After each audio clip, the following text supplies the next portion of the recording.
అదృష్టం బాలేకపోతే కట్టె కూడా పామే కరుస్తుందన్నట్టు అయిపోయింది.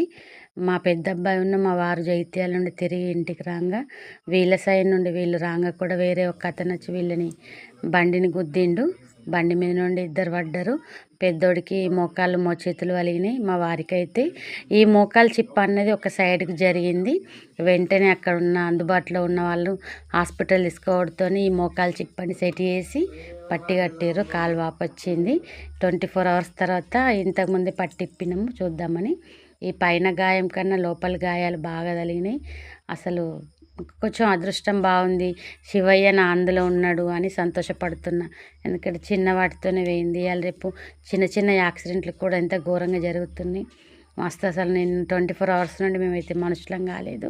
వీళ్ళైతే మా దగ్గర వాళ్ళు అందరూ అసలు వాళ్ళందరూ ఇంటికి రావడానికి మాట్లాడేయడానికి ఈ రోజంతా గడిచిపోయింది.